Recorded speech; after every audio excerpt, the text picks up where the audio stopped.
Real Madrid are in the market chasing another midfielder, Angelo Stella of VfL Stuttgart. He has long been rumored to be linked to Real Madrid as a replacement of Toni Kroos as a modern deep line playmaker.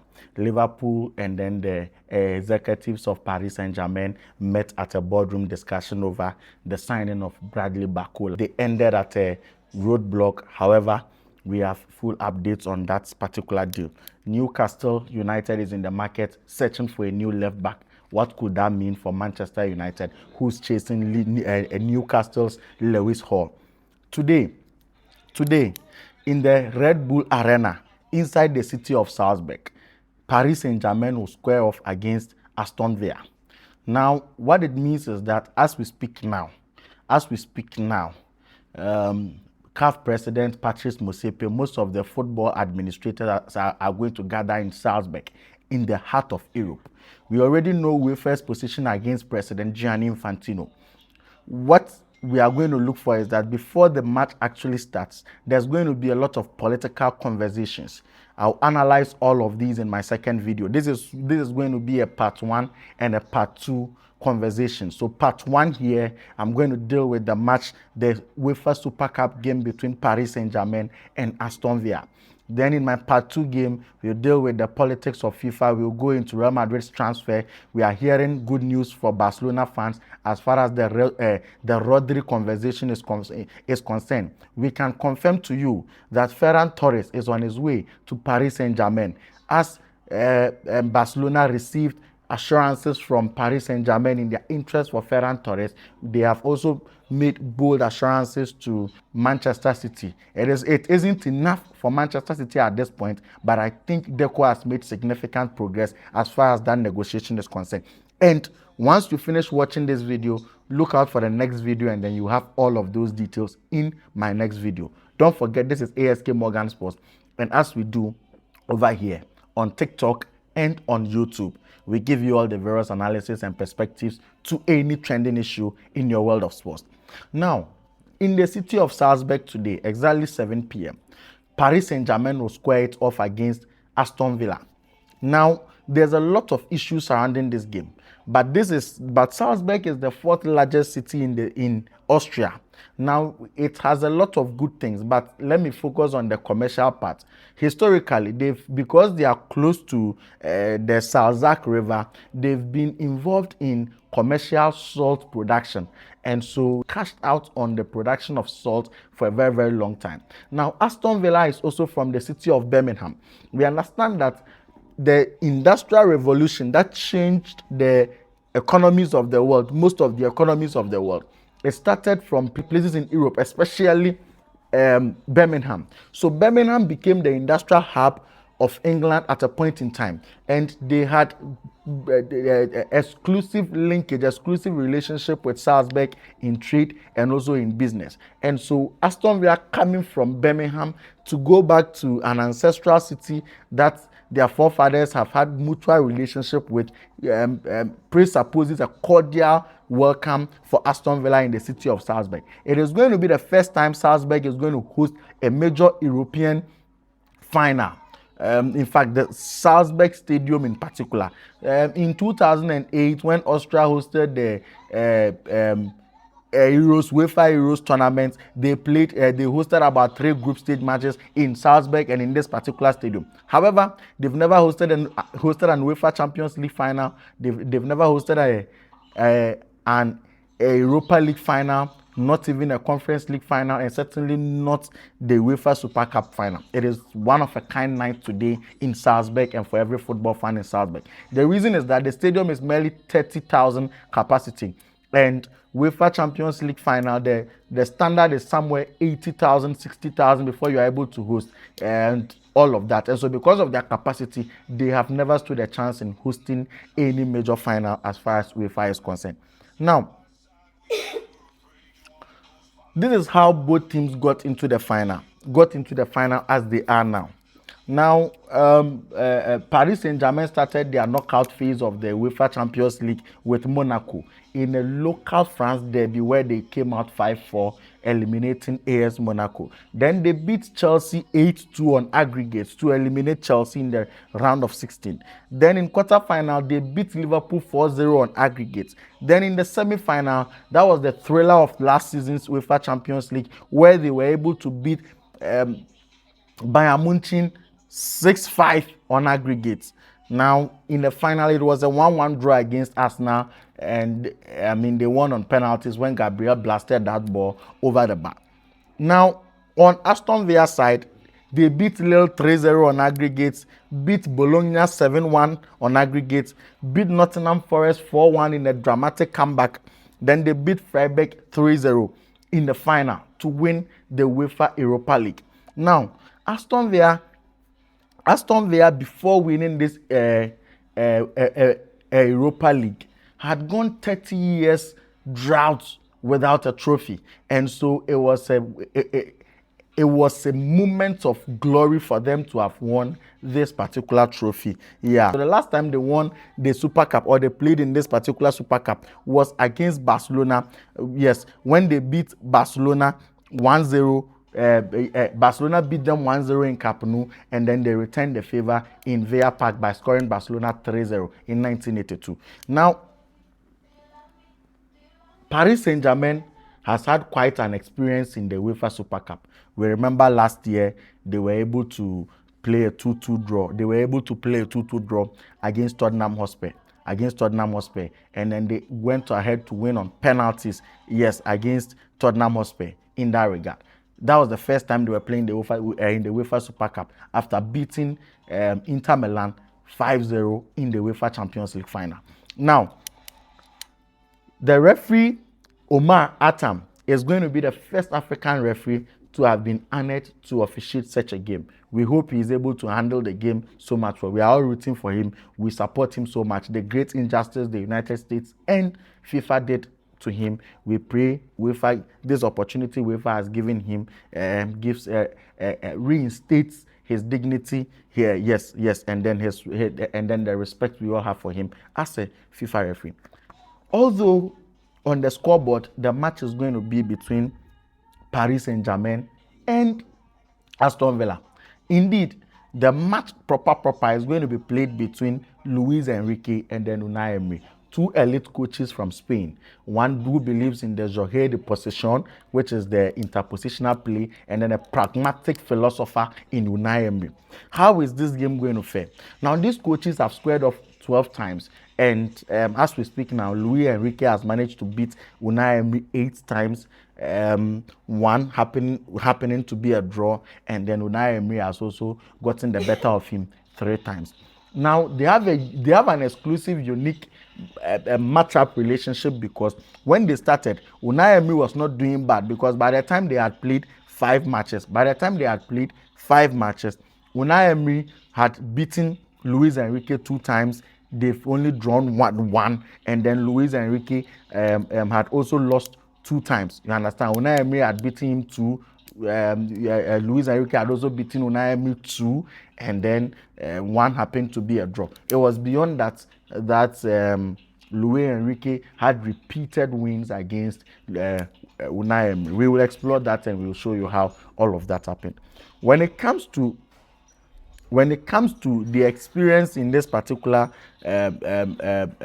tournament, and then the matchup between these two coaches, the one that we really remember is the match in Tbilisi, where Barca versus Sevilla met in 2015 UEFA Super Cup, and it was the first time Luis Enrique won this particular trophy for himself. It was against Unai Emery, when Unai Emery Sevilla had won the Europa League, and then Luis Enrique's Barcelona had also won that particular Champions League in the year 2015. Then they met in the UEFA Super Cup, and Luis Enrique won 5-4.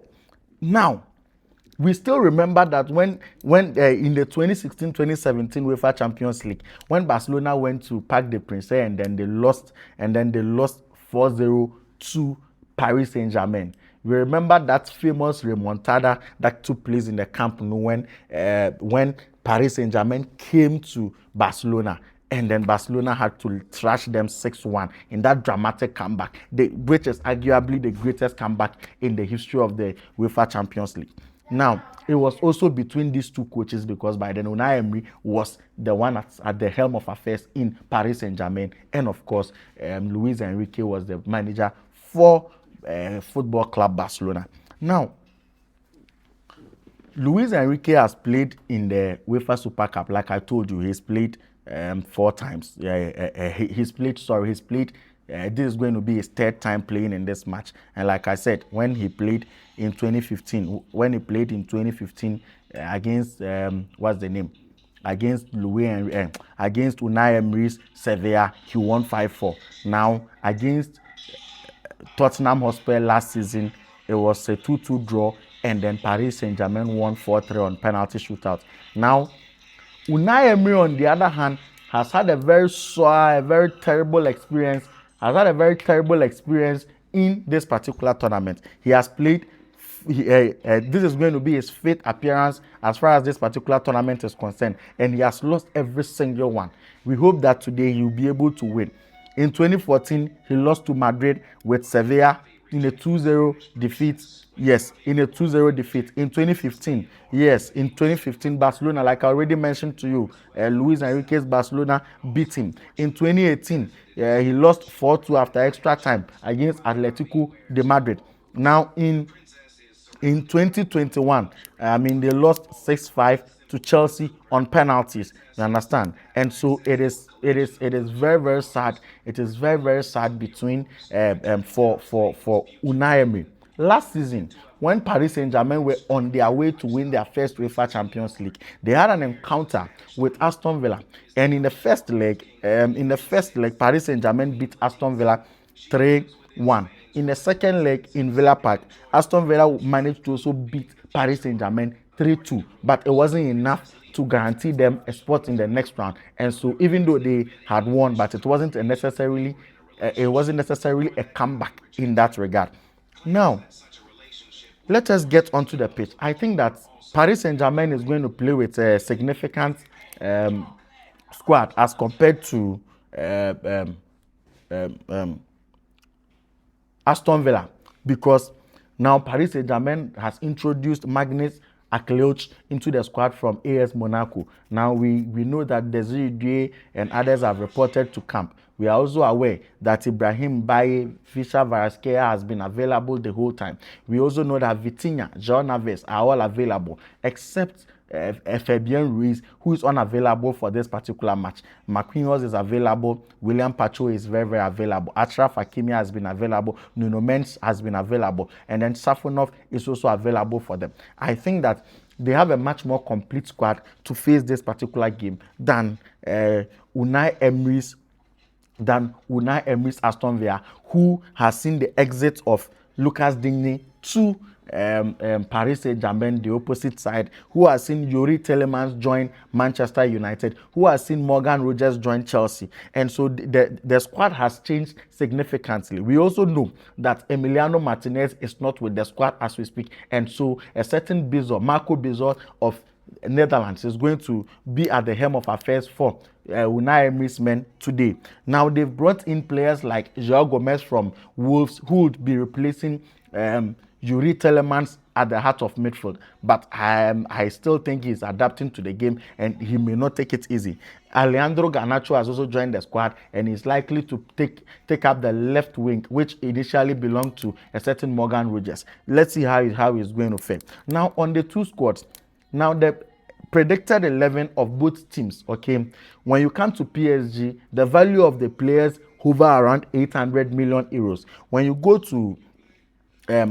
to what's the name, Aston Villa, the value of the entire team, the predicted 11 starting today, would hover around 280 million euros. What it means is that there's a 600 million gap in value between the two teams. And so from the onset, Coach Unai Emery is playing with his back against the wall because the difference in quality is too huge. Let us not forget that Oli Watkins, Ezri Konsa, because they played the World Cup till the very end, they are not still in the squad as we speak, and so it is not likely they are going to start. And so when you look at the number of absentees on the Aston Villa side, it is quite significant because Johan Manzambi has a knee injury, Amadou Onana is injured, Leon Bailey is also injured, and all of these players could have filled in to support and help the team. Now the team will have to rely on Emiliano Buendia, John McGinn, and all of those players. Boubacar Kamara, Victor Lindelof, Ian Matson, Matikash, and all of these players. I think that it is going to be a great game because of the philosophies both coaches will bring into the game. Now, let us get into the philosophies of both coaches. Now, we have Luis Enrique, who gives you the Euro de Possession formation, the setup which allows him to play that free-flowing attacking football and pass the ball around once in a while, hits you with quick counter-attacks and all of that. He is so good to the extent that he is able to exert control in games, dominate possessions, and kill you with high pressing. That is why we see Ousmane Dembele, who has never been a striker, playing as a center forward, because he is quick, he has explosive pace, and he is able to press. You understand? So he starts the press there, not affording you the opportunity to bring the game into the midfield and control. And for me, it makes it very difficult for any team to play against Luis Enrique's Paris Saint-Germain as against the pragmatic controller. So why we all like Unai Emery is because of his pragmatism, but his pragmatism is controlled. Now, our traditional understanding of pragmatic football is the ability to sit back, hold our line, and hit on the counter-attack. But no, Unai Emery says, we will play the pragmatic football, but we will not defend in our box. We will not set low blocks. We will set the block in the middle of the pitch. And so he does not do high pressing. So if the ball is in the opponent's 18 box, he will not press. Unai Emery will not press. But when the ball gets into the semicircle of your 18, he will press you there.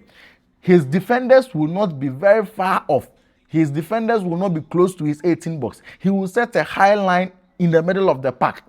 But he would want to square you off in that 20-30 meters range to set a block there and make it difficult for you to play out. And I think it is the very reason why.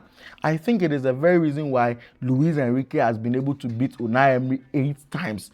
Because when you set up a block in the middle and he's also playing with pacey attackers like Visha Varaskea, Ousmane Dembele, Ibrahim Mbaye, and all of those players, they just need to find small pockets in the middle, and then one good pass into the space between your high line and your goalkeeper, and then these pacey attackers will pounce on it. So one good pass, and then Ousmane Dembele will outrun your entire back line. One good pass, and then Visha Varaskea will outrun your entire back line.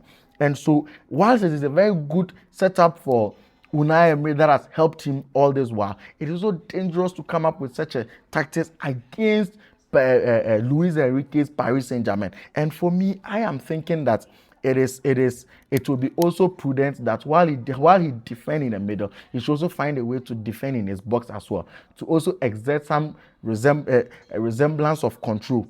Now, the most important job for Luis Enrique is to try and inculcate a player like Alejandro Garnacho to play like Morgan Rogers, or to give the team what Morgan Rogers used to give the team. And that is very, very important, because the absence of Morgan Rogers is going to cost the team. I'm certain that today Tammy Abraham will play in the stead of Oli Watkins, who is still on holidays.